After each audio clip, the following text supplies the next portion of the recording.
rares sont les fois où Françoise Hardy prend la parole depuis plusieurs années. Avec la maladie, l'artiste de 79 ans préfère briser les silences pour la bonne cause.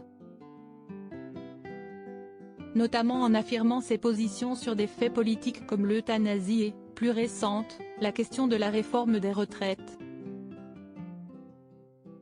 Contrairement aux nombreux artistes à avoir signé la tribune demandant son retrait immédiat, Françoise Hardy n'est pas opposée au nouveau fonctionnement proposé par Emmanuel Macron. Elle est même l'une des rares à aller dans son sens.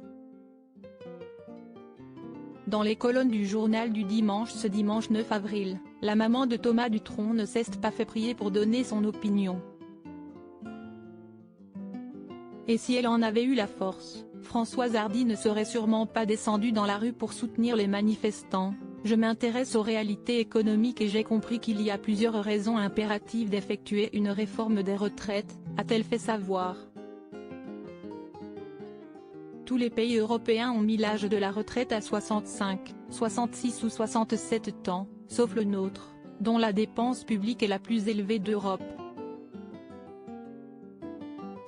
Les retraités vivent 2 fois plus longtemps et actuellement, nous n'avons même pas 2 actifs pour un retraité.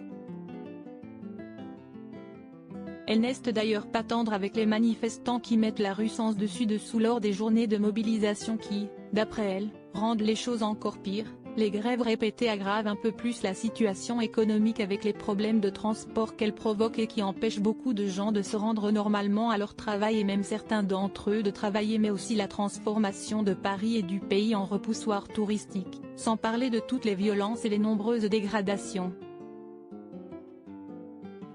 Sans langue de bois, si elle soutient les changements dans certains domaines, elle déplore la lenteur du gouvernement sur d'autres, notamment sur un sujet qui la concerne particulièrement. Le débat sur la fin de vie assistée qui vient néanmoins de connaître une ouverture, il était grand temps que, la France, se débarrasse de certains préjugés religieux. Ne pas aider à partir quelqu'un qui souffre le martyre d'une maladie incurable m'a toujours paru inhumain. Françoise Hardy n'a jamais caché sa volonté de partir quand elle en aurait plutôt que de dépérir à cause de la maladie dont elle souffre depuis des années. Tout le monde, moi la première, espère mourir sans trop de souffrance physique, mais si est rare et celle de la séparation d'avec ceux qu'on aime est aussi insupportable qu'inéluctable. Malgré tout, son choix est fait.